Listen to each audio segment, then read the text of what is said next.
We're back, people. What is up?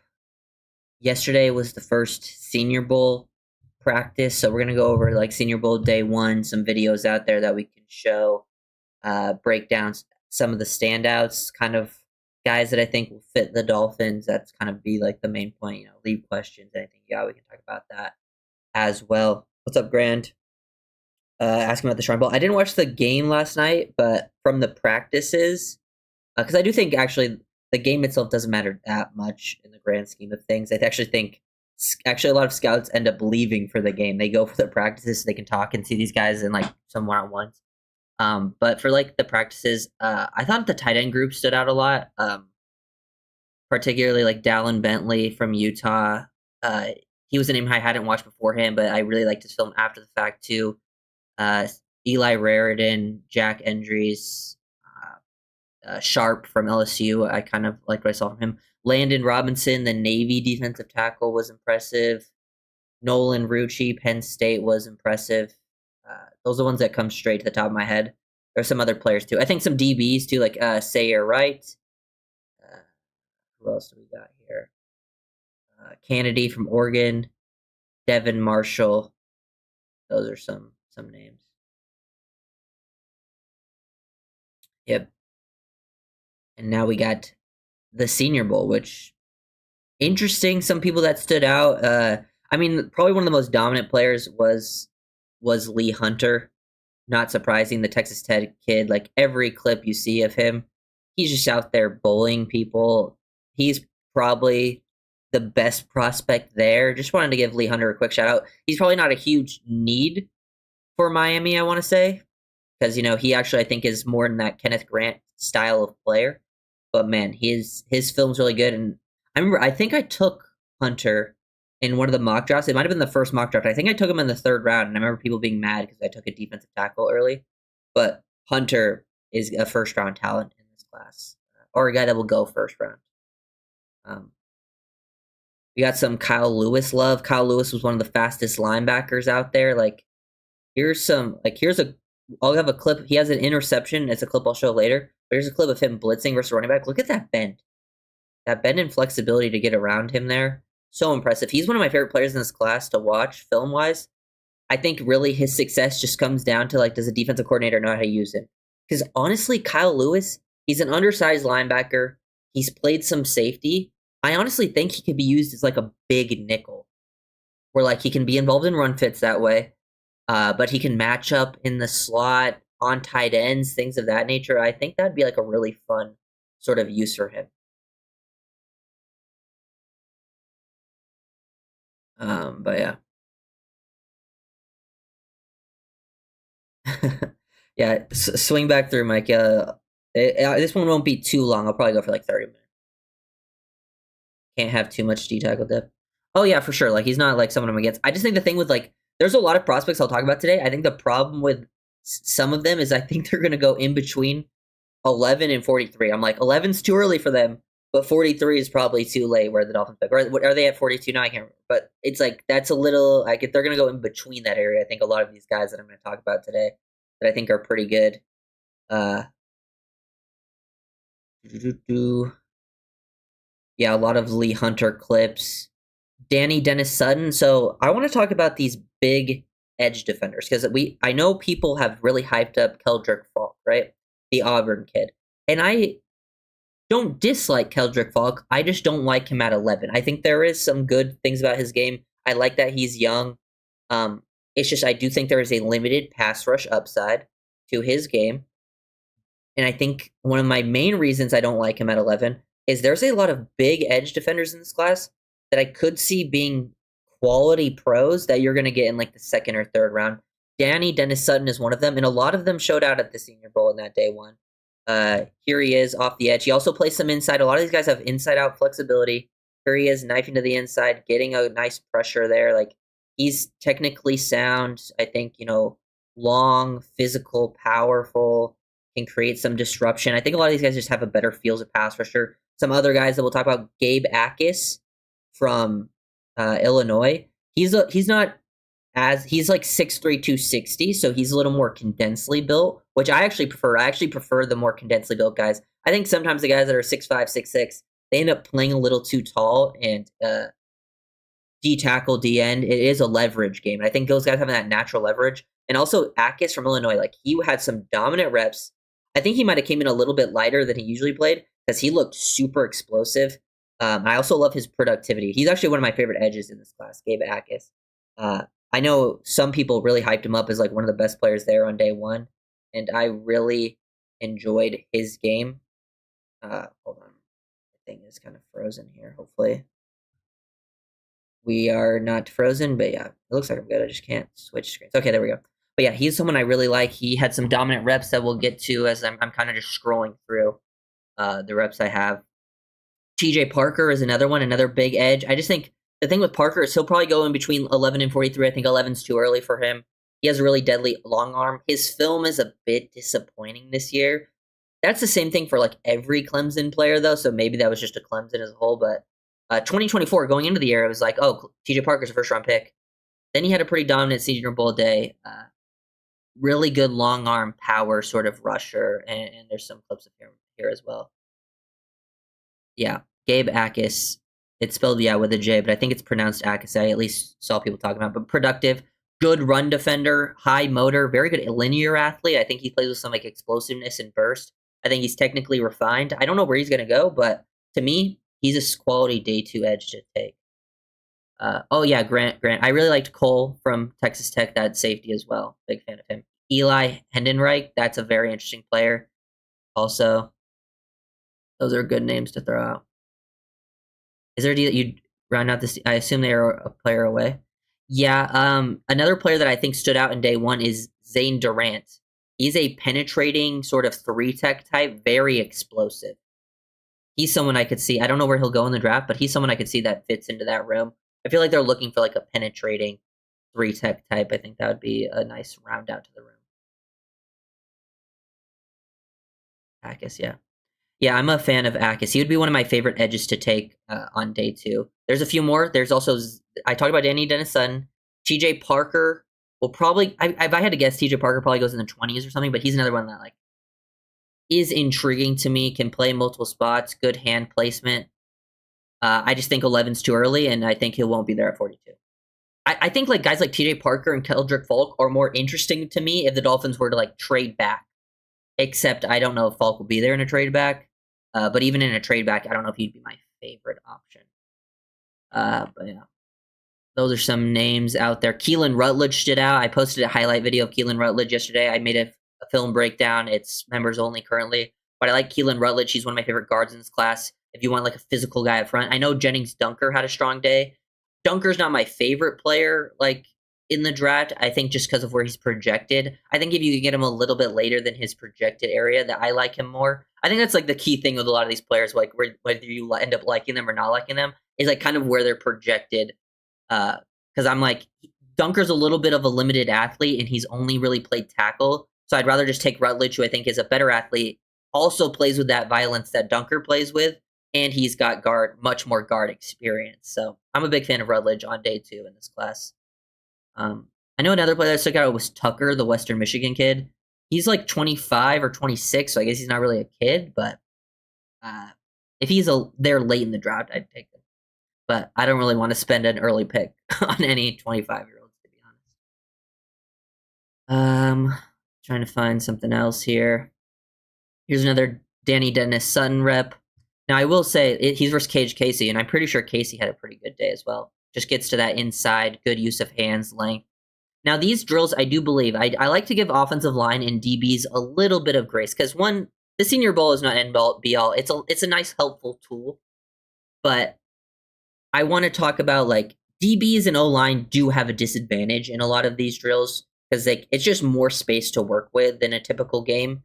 Like, receivers are running one-on-one routes with the whole field open, but, like, in games, they're going to have safety help or a nickel on the inside. And then same thing with the O-line, like, they're going one-on-one with, like, the spacing's just even more open because the offensive linemen aren't moving to their side. There's not protection drills. But this rep from TJ Parker is just so clean, but I'm like, where was this on the film, At least in 2025, like, that long arm is nasty. really good job selling other moves as well, like acting like you're going to attack that outside half, and then you just long arm, really good placement. But there is a lot of bigger rushers that are like this in this class. A lot of. I see Dunker going around too. Yeah, I would guess he would go there as well, especially if he continues with a strong Senior Bowl. It's just I don't love the idea of taking a pretty unathletic offensive lineman that early. I think he's just a little unathletic for my tasting. But he is violent as hell, and I do want violent offensive linemen. I just think there's some violent guys that are also better athletes.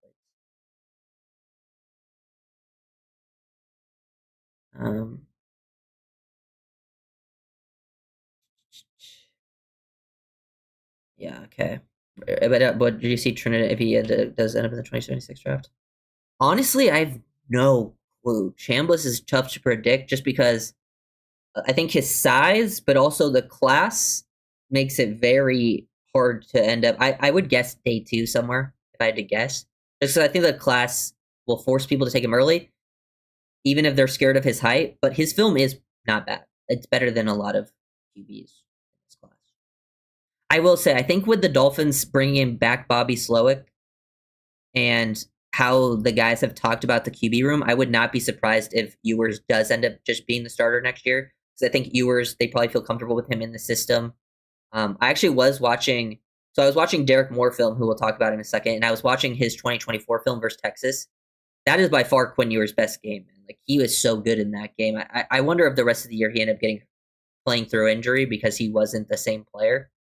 But if he stays healthy, I don't know. It's not the worst thing to do just to roll with a super cheap young QB option for the next year and just see what happens. Maybe he develops into something.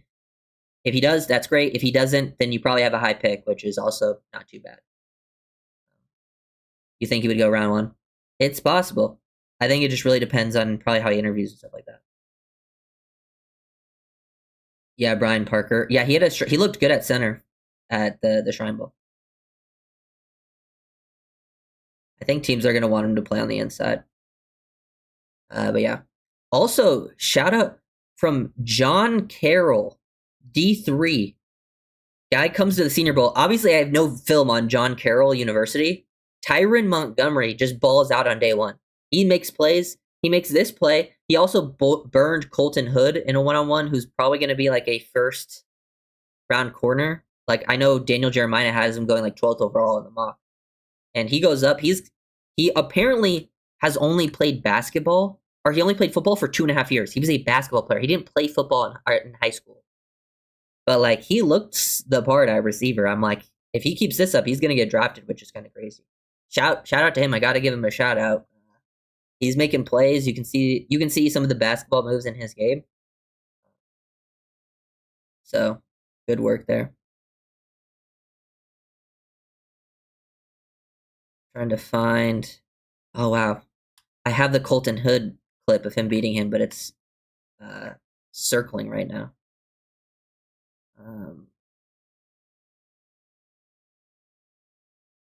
I didn't know he's playing this. Do know a lot of teams in Scouts Project. Yeah. Well, apparently, I think he played center when he was coming out.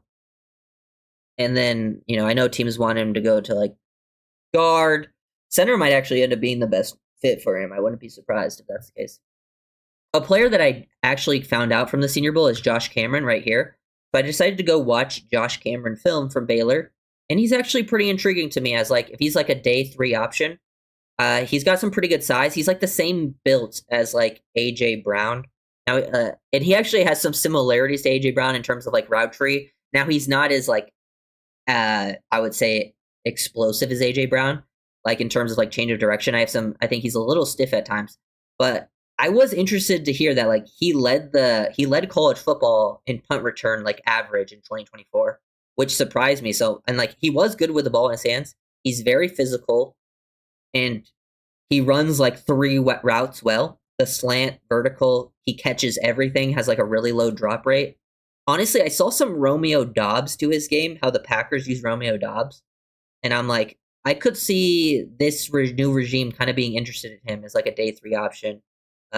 Physical part of his game. Loved how he created some late separation there.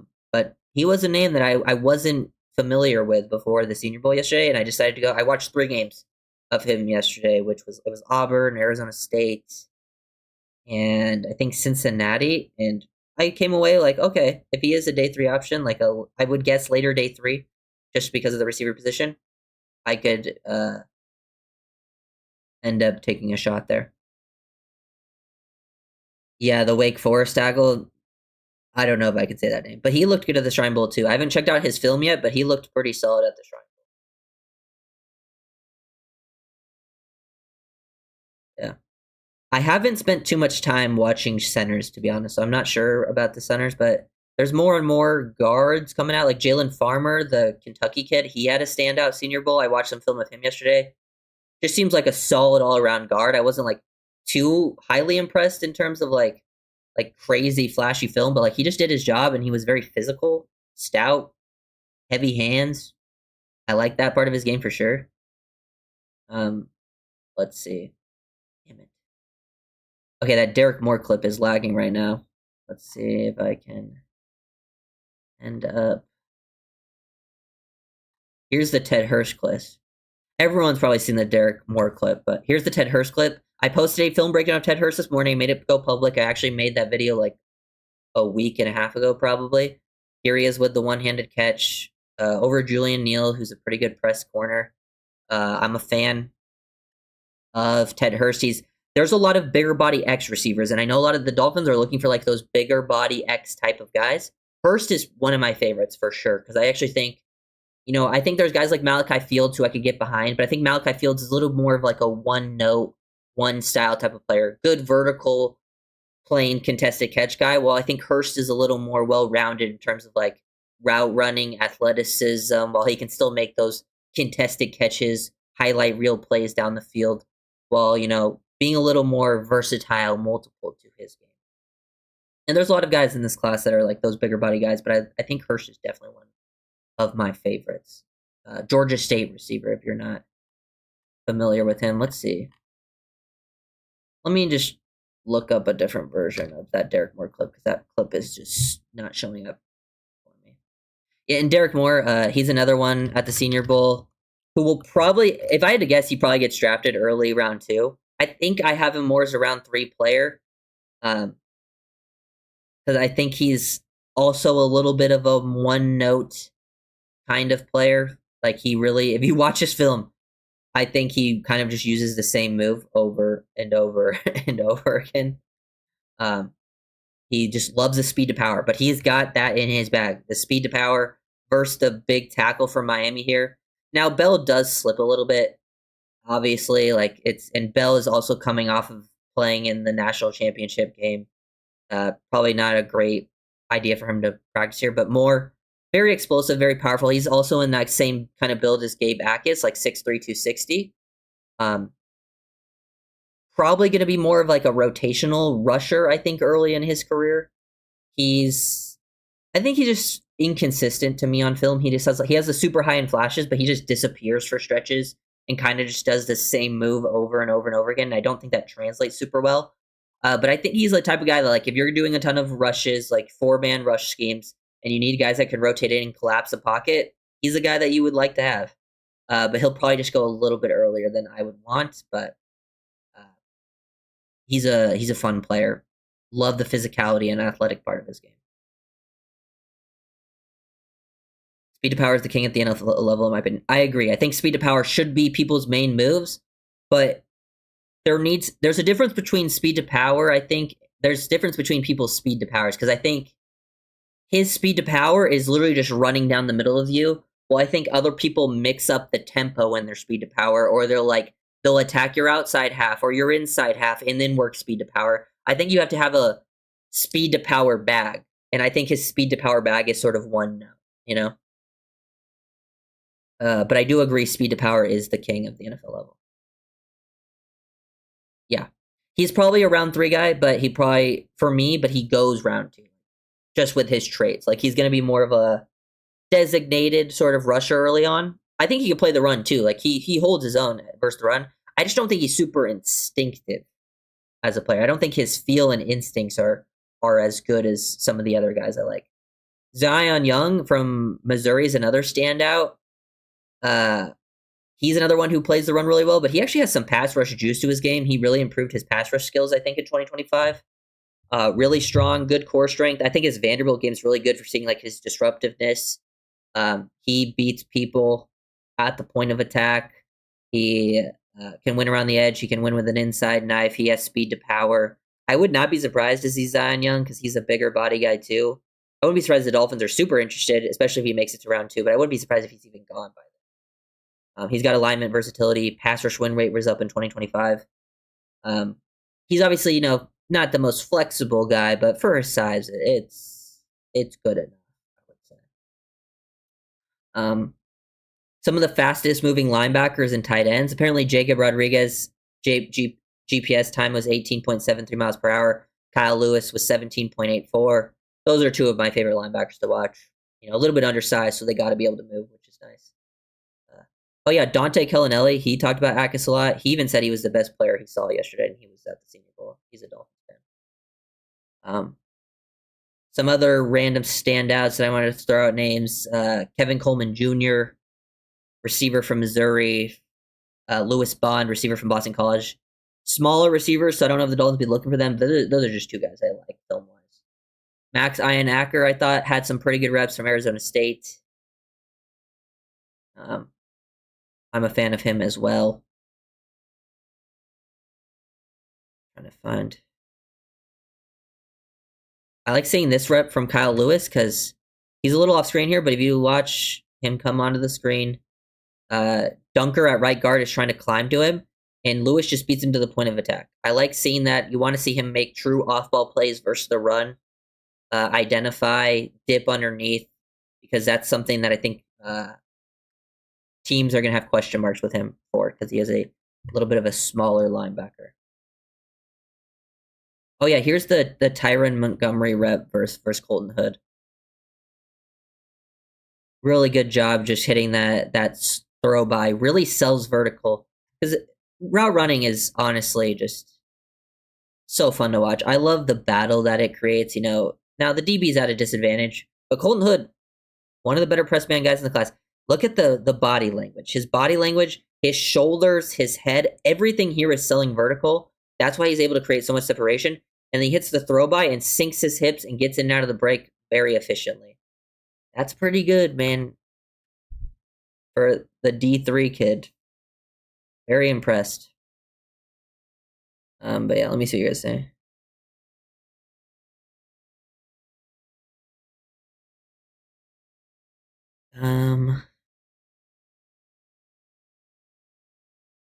Yeah. I agree, but then there was exceptions like Cam Wake was. Yeah.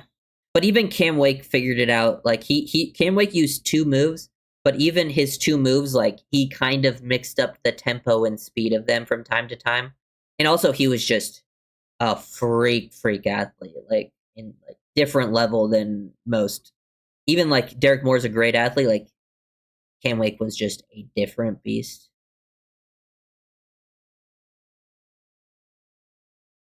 And he developed a lot. Those are the guys you're hoping you get when you take the developmental edges. Here's Jacob Rodriguez one-on-one in coverage. Great job with his leverage here because this is just an option route by the running back. He has an inside-out go, and Rodriguez just understands. Like he stays square, patient, and you could just see like he stays in phase with the running back the whole time. You just want to stay in phase on that inside shoulder, your outside shoulder on his inside shoulder to maintain your inside leverage, which is the easiest throw for the quarterback to make. And by doing this that the running back is most likely going to break to the outside, and you are ready to match that all the way, and you stay in the hip pocket, make a play at the catch point. Just super clean, patient coverage. A big reason I'm a fan of Rodriguez. He's also like a film junkie. But yeah. Yeah, Gabe Akis is listed at 6'3", 260. Derek Moore, 6'3", 254. I think have some similarities.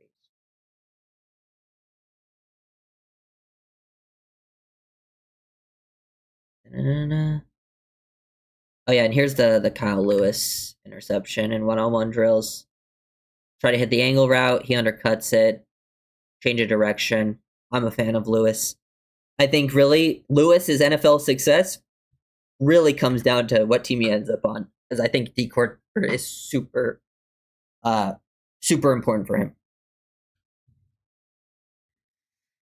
Thoughts on Malachi Fields? Yeah, Malachi Fields is it really, I think, for me, just depends on where he goes in the draft. Because I think sometimes those bigger body guys that are more contested catch, live on a vertical plane, they're not my favorite players. Now, I think those guys can find success, but a lot of them don't. A lot of the best receivers are not like that in the league. There's a few of them, but a lot of them are like uh, either elite athletes and can also do some other things. I think Fields is very physical. I think he's a guy that can fit in nicely, but he's not someone I would take super early in the draft. Um, I think he's great at contested catches. I think he's got some vertical plane ability, can get down the field, has more straight line speed than maybe like being able to stop on a dime type of thing. But it really just depends on where he goes. Like if it's like a round 4, I'm totally down for that. Anything early, like maybe with one of your round 3 picks, if he goes like round 2, then I'm like, no, that's not for me. I think a lot of those guys don't really work at the NFL as well as maybe people want them to.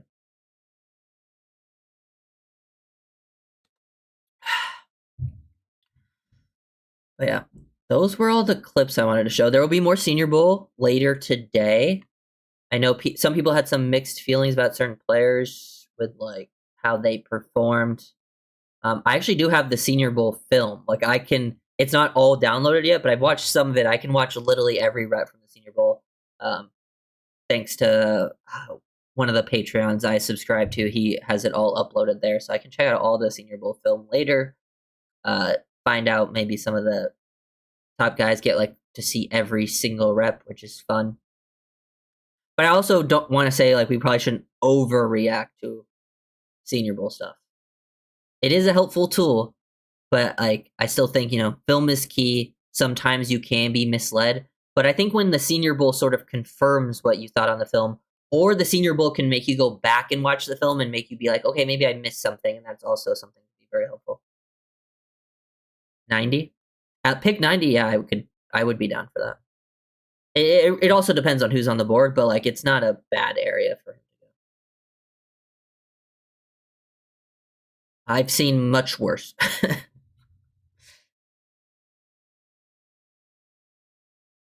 Really, like, I don't know. We can talk about also, did you guys see Daniel Jeremiah's mock the other day? He's usually pretty tapped in. I mean, let's pull it up actually. Let's pull it up. I'm sure a lot of people have seen it, but let's just pull it up. Because he honestly usually does these mocks more of like it's almost like a player ranking type of thing. He's not necessarily predicting, but he is saying like this player will probably go in this area. So I think that can be intriguing. So let's look at this. Obviously Mendoza at 1, which is interesting. I think after this is where things can really go anywhere, which I think is the funnest part about this draft at this point. Is I have no idea who's going to go second or third. He has Arvell Reese. I think that's definitely possible. I think an edge and a tackle will probably be the pick at second and third. It just depends on who they like. He has Spencer Fano at third pick. I think him or Maui Noah could end up rising. I wouldn't be surprised if Fano goes earlier because they might see him as a better like athlete and maybe more developmental guy. But Maui Noah goes 4th anyways. Not surprising. I think Reese really depends on like some of the character stuff. Delane goes 5th, which is interesting. I mean, corners usually go fairly high, so maybe the corners get pushed up. He's got Bailey at 6, Sonny Styles at 7. I love Sonny Styles. That's what I'm saying. Like, some people say they don't want Sonny Styles. I don't even know if he's going to be there. Jeremiah Love at 8. Okay. I mean, I hope Love is one of the players I'm hoping goes before 11 because Dolphins do not need running back. And, in this classic, he get pushed up. Ruben Bain at 9. Hey, he's getting he's close to 11. I'd be totally down for him. McCoy at 10. Honestly, Jermod McCoy didn't play in 2025 because he had an ACL injury, but he is now going to be like 8. Once the season starts, he's going to be like almost like 18-month removed from it, so he'll be definitely healthy. He is one of the most talented players in this draft. He gave us Caleb Downs at 11, and you know how much I love this. This would be my favorite scenario, Caleb Downs at 11. But this just shows, like, Honestly, if this draft plays out like this, Dolphins are kind of wiped. A lot of the guys are like the corners, the edges, the tackles are kind of wiped. So Downs would definitely be the best pick here. He has Colton Hood going at 12, which I think is high. Lemon would be one of the better picks to make. It's just not a huge need for Miami, his type of receiver. He has Ioane going 14, which I thought was interesting. He had Cassius Howell at 15, which I thought was interesting as well. He has him going before Keldrick Falk. Cardinal Tate at 16. Akeem Mesidor at 17. Personally, I think that's early for Mesidor. I don't think Mesidor has like any elite traits you look for in an edge defender. I think he's good, but he's also 25, and I think, I don't know if he translates as well to the NFL level as maybe people want. And he also has a pretty big injury history. So I think 17's rich for me. But he has McNeil Warren at 18, one of my guys. I love that. Tyson at 19, interesting. He has Falk going 20. He even says Falk is a tough evaluation. I agree. Boston at 21. Lee Hunter at 22. I like Avion Terrell. If Terrell falls out of the first round, he'd be one of my top options to get. Caden Proctor at 24. He's just like one of those late first round picks you hope develops. Dylan Thieneman, my dream pick at second round, goes 25. CJ Allen at 26, very interesting. I'm not sure. I think that's early as well, because I don't know if I love just taking a run first linebacker that early. I don't think he does that much in coverage, but he's not a bad player. Sadiq, Monroe, Freeling, I think that makes sense. Blake Miller, that makes sense. One of my favorite tackles in the class. Peter Woods at 30, which I thought was interesting. Lomu at 31. And he has Brandon Sisse. He's another corner that I think is going to be a late riser because he's an elite athlete. So wanted to show that because I thought that was interesting. Mesidor is a better prospect than Jalen Phillips was, in my opinion.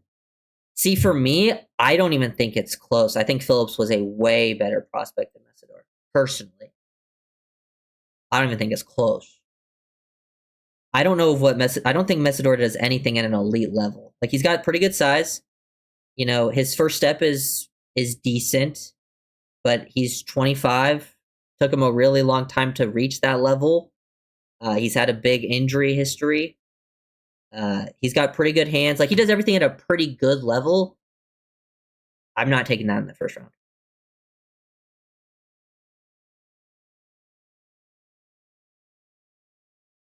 Feeling Max Ianacker. Yeah, he'd be one of my favorite right tackle options in round 2. Yeah. Oh no, Phillips' biggest problem was his injury history. Don't get me wrong, but I'm just saying, purely based on film, I would take Phillips 100 out of 100 times over Mesidor. Much better athlete, also insane physical profile, just way more explosive disruptor on his own type of player. I think Mesidor got he did a lot of things on his own, but I think a lot of his production was also helpful from Ruben Bain getting some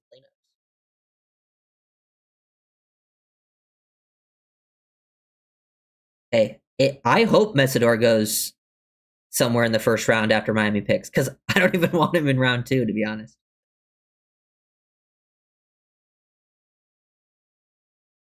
Ryder, did you see my comment on one of your last vids about making a vid that you draft for the Finns at each draft pick? Oh, I did see that. I was actually thinking that, I think, before I even read that, doing something like that, like who would be my ideal pick at each one. Do you think Thieneman will get into the first? I mean, if Daniel Jeremiah has him going in the first round, and I think his film shows, I think he has a decent chance of going first round. I would love to get him at 42 or whatever pick we have. But in that case, in that draft though that we just showed, Caleb Downs was our pick at 11. So like Thieneman, we don't need to take, because Caleb Downs would basically be your nickel.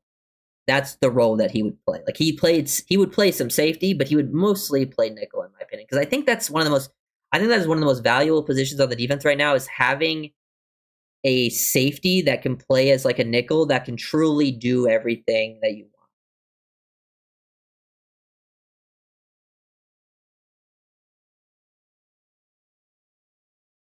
Yeah.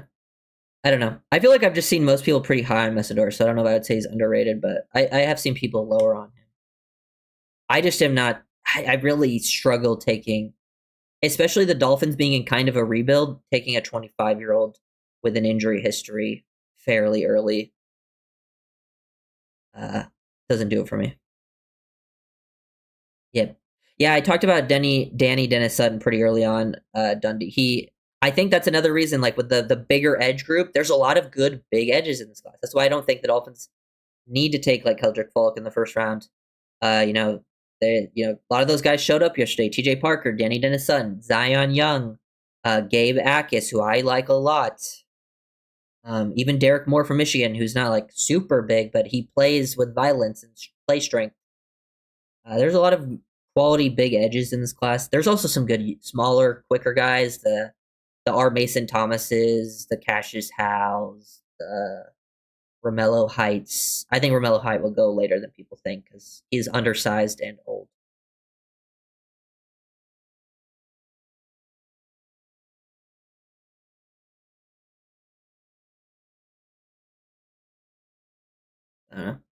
I've also seen people say, I don't know why.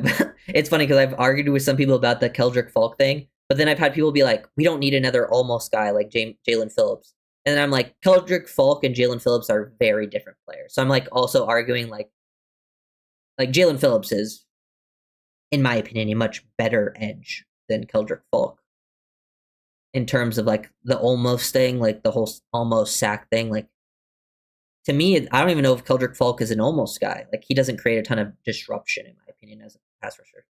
Phillips creates a ton of disruption. For your poor man Sonny Styles in the draft, there is one. Kendall Daniels, Oklahoma, is a poor man Sonny Styles. I like him a lot. Oklahoma, he plays pretty much everywhere. He plays like big nickel sometimes, and he is a 6'5", 240 something built guy.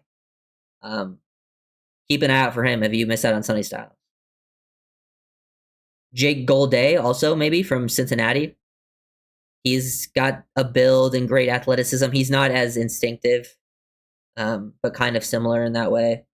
Josiah Trotter is one of my favorite linebackers in this class. He's not a Sonny Styles guy, but he's one of my favorite guys. Like,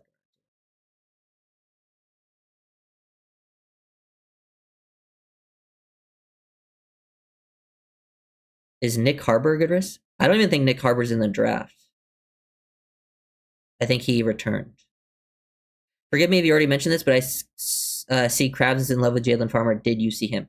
Yes. So yes, I think I talked about him slightly earlier. But yeah, Jalen Farmer, Kentucky guard. I actually had not watched him at all until yesterday, and I think I saw a few people mention him. I think I saw Kyle mention him as well. But I watched the film, and I thought his film was pretty solid. I was hearing about him looking pretty solid at the Senior Bowl. He looked pretty, like, I think he played with pretty good violence, pretty, like, heavy-handed, holds his own at the point of attack. His film didn't blow me away, but he seemed like a pretty solid guard prospect.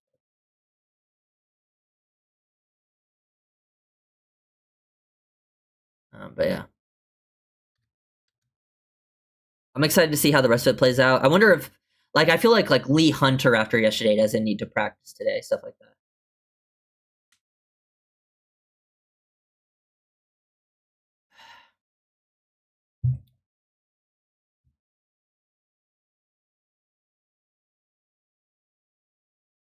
Interesting.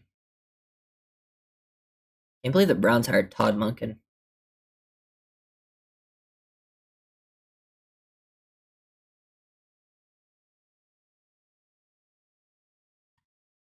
Um,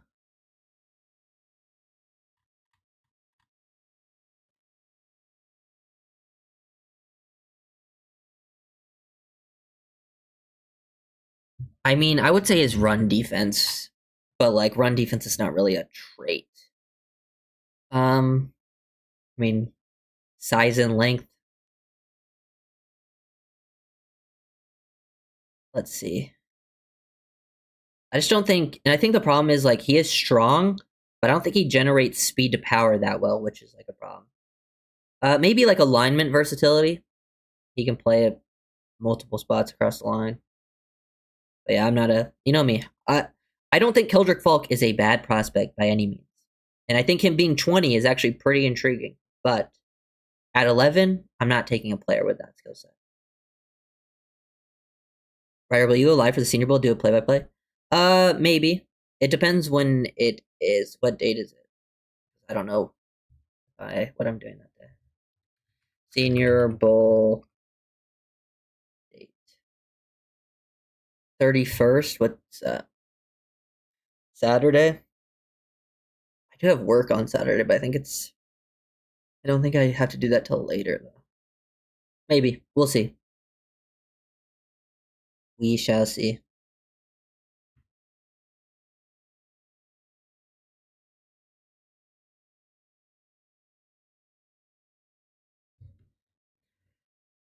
Zachy answer. Yeah, I saw that it's rumored to be that. I don't really have any opinions, to be honest.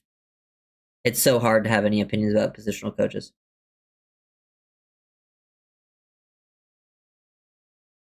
Yeah. Yeah, I prefer people that are like great leverage guys. Did you give your thoughts on the new wide receiver coach, Tolbert? I did not. Another thing I don't have crazy thoughts about. It seems like he's pretty well respected and known as being a teacher, so seems like a good thing. Hopefully, he can help and develop in that room. Dolphins need to add at least one receiver for sure to round it out. I think. I think you need this like a solid wide receiver too. We'll see. I know people will argue me about Jalen Waddle because I made a Jalen Waddle post on Twitter. See, this is how I know. Like people were trying to tell me in my Jalen Waddle post that he's overrated. But then if you read the comments, you won't think he's overrated because wow, it's actually insane. It's insane how many Dolphins fans dislike or don't think Jalen Waddle is very good. I'm like, guys, the Dolphins have like 5 players you can put in a good to very good category, and Waddle's one of them. Maybe we should appreciate one of the only 5 players that's actually really good. Yeah, I just showed a lot of clips about guys that sort of stood out. Talked about the big edge group. Talked about Gabe Akis for a while, the Illinois guy. I like his film a lot. Talked about the smaller linebackers like Jacob Rodriguez, Kyle Lewis standing out. I think that was sort of something. And then, guys like Jennings Dunker, Keelan Rutledge, potential offensive lineman that play with a lot of violence and physicality. I prefer Rutledge because, he has that guard experience. And I also just think he's a better athlete than Dunker. But I talked about them for a while. Talked about Ted Hurst, receiver. Tyron Montgomery, the John Carroll University guy. Never watched film on him, but he looked good yesterday. I don't know where I'm supposed to find John Carroll film. Josh Cameron, Baylor receiver, watched his film yesterday because I noticed him at the Senior Bowl. I'm a fan of him on day 3. And that was it. Lee Hunter, probably the best player of the Senior Bowl.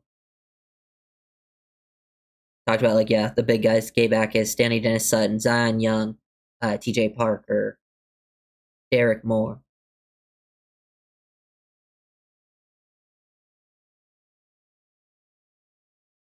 I didn't realize people didn't think Waddle was good, bro. I mean, a lot of people think he's good, but so many negative. I don't think they realize they only talk about the negative parts and rarely mention some of the positive parts. And I also think some of the negative parts is just super overblown, and it's something he's improved at. Like people will talk about the body catching or the drops or the jumping at the catch point. I think the jumping at the catch point was a real issue for him, and I still think it's slightly an issue, but it's something I thought he improved upon a lot in 2025. Because I thought he picked up a lot more yak on those middle of the field throws than usual. He still needs to work on the jumping at the catch point a little bit, but he's doing it way less. He only had 3 drops last year, so I don't think the drops were really an issue.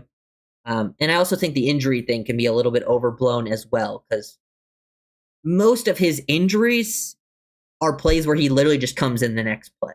He gets a little banged up, but he comes in, he only goes out for 1 play. He's still playing over 700 snaps, on average each season.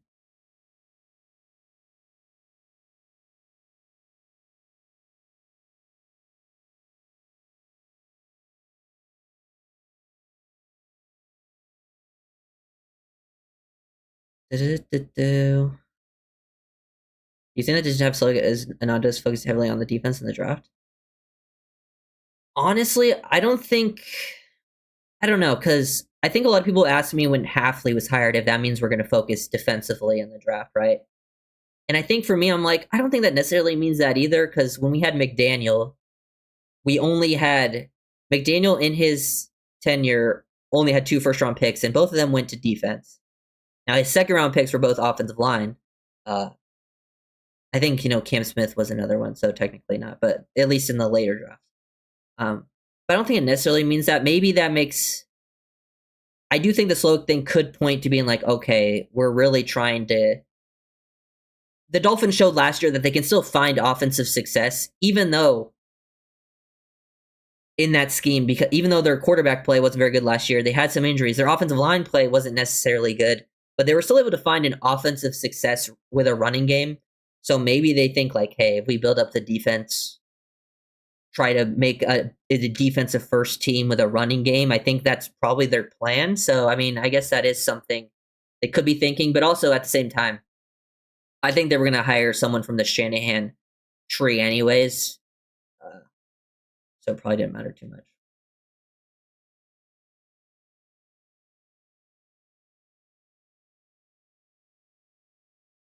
Sweeten the pot. Oh yeah, that's always how it is. If you ever see the Dolphins are involved in some trade, it's like, and all the fans will be like, yeah, and just throw in Jalen Waddle, like he's just someone you throw in. I'm like, the Dolphins turned down a first round and a third round pick for Waddle. Like if you think about it from that perspective, like if you think about who's the most valuable player on the team from that perspective, like who would get the most value, it's probably Waddle because like Brewer, Brooks, Achane, your other 3 best players, probably not getting that much value for them pick wise. And then the other one who would be worth a lot of value would probably be Patrick Paul, but I don't think he would get that value either.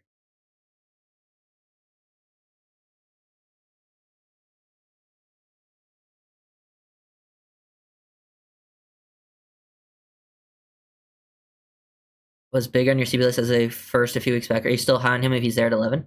Oh yeah, Mansour Delane would be someone. He probably won't be my top option at 11, but he would be someone I would definitely be down with because I just think he's a really good player, like a really good corner. Um, so yeah, I just think there's probably. I think there's just probably going to be like. I feel like Delane will be like one of those guys where like I'm probably gonna have like 1 or 2 other players at when we get to 11 when the time rolls around. Then I'll probably have like 1 or 2 other players that'll take over him. But he's someone I would not be mad about.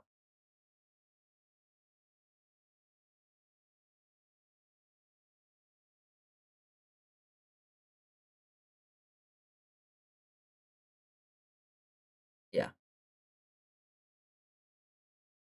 Hey, you know me. I'm pushing. I'll push the Jalen Waddle, Jalen Waddle propaganda all day. He's the one player I. He's like the. There's just like players that you just like know. I'm just like I know if he got like obviously staying healthy is key. He's got to stay healthy. I do think it's somewhat of an issue. I just think it gets overblown a little bit. Staying healthy, but I'm like if he's a guy who stays healthy and got the opportunities that other top receivers got, I'm like he'd be viewed as one of the top receivers. Like not the top, but like very high if he got the opportunities. He just doesn't always get the opportunities because if you watch film, like he's open a lot, and just the nature of the offense, they don't always let him run his best stuff. Way higher than currently rated. One player on each side of the ball who's most currently underrated by the draft evaluation community right now. Oh yeah, let's see. I think I had a player for this. Let's see. Let me look. I definitely had a player. I just gotta find names that pop into my head. Who will go higher? Feels like some players.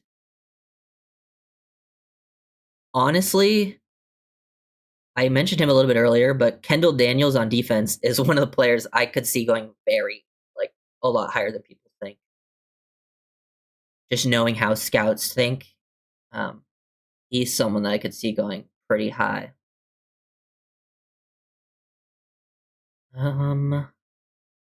Offensively, let's look. Oscar Delp, I think, is being underrated. I don't know if he's the most underrated, but nope, nope. Out of here. Uh, no. Chris Bell's being overrated. Just throw that out there.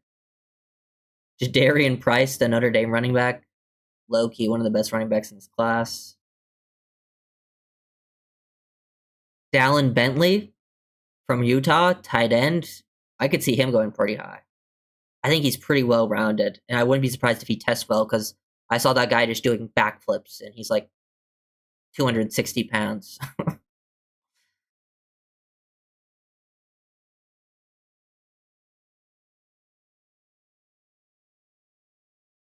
But yeah, I don't know. I'd probably have to look through. There's probably other players I could find. I didn't even look at DBs.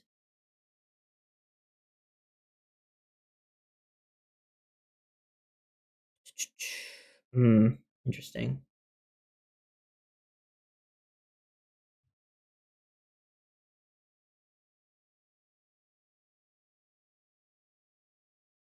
Send Waddle to the Chargers along with Tyreek. I hope we can trade Tyreek. I probably won't be able to with his injury.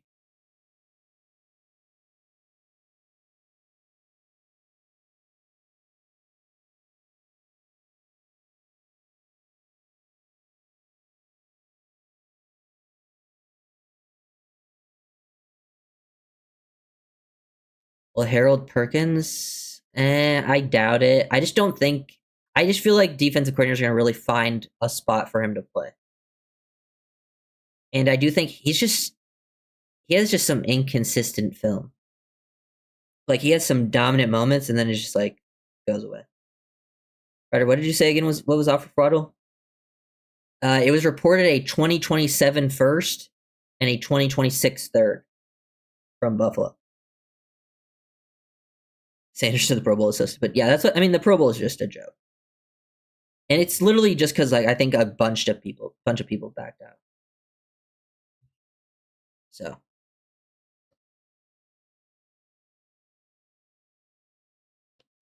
I have no idea. I think Tyreek's got at least a couple more years under contract as they had extended him.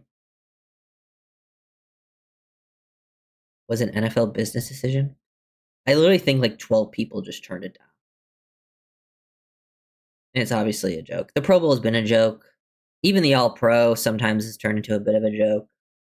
Like when I see some of the people who have like All Pro votes and like Hall of Fame votes, like I mean Belichick didn't get in yesterday. I know that was like the big discussion.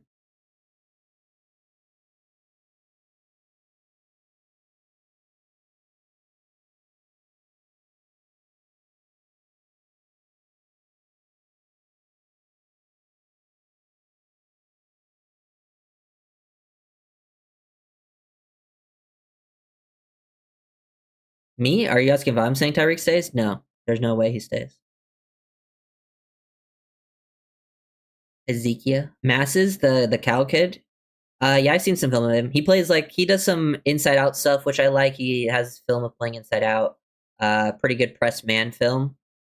Yeah, I liked what I saw. I'm not. I don't think I'm gonna have him ranked super high. I think it obviously depends on where he goes. Uh, but yeah, he's not a bad player in this class. There's a lot of fun corners. I think DBs is kind of underrated. I know Cater's a free agent this offseason, so we sign him again or move on. I would be down to re-sign Cater. Obviously, I think he'll be pretty cheap, and I think he's proven that he can at least be a starter. And I think the Dolphins need to find as many cheap starters as possible. So I think Cater is probably one of the better player options they can find for cheap. But yeah, I guess it also depends on what they want to run.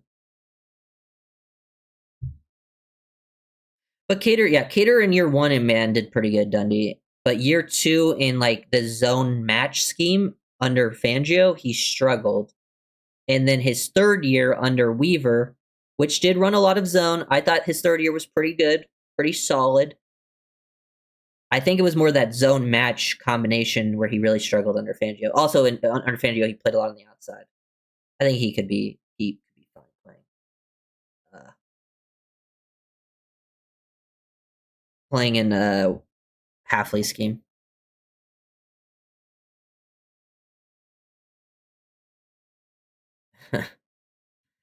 Yeah.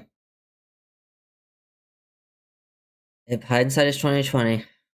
I mean, yeah, I remember in that draft the Creed Humphrey one for sure. I can't remember Quinn Miners off the top of my head. I remember liking him, but I don't remember what the pick was off the top of my head. But I do remember the Creed Humphrey one because I remember it was the Liam Eichenberg pick, and I remember thinking, I'm like, okay, I either wanted Jeremiah Usu-Koromoa or Creed Humphrey at that pick, and they took Eichenberg.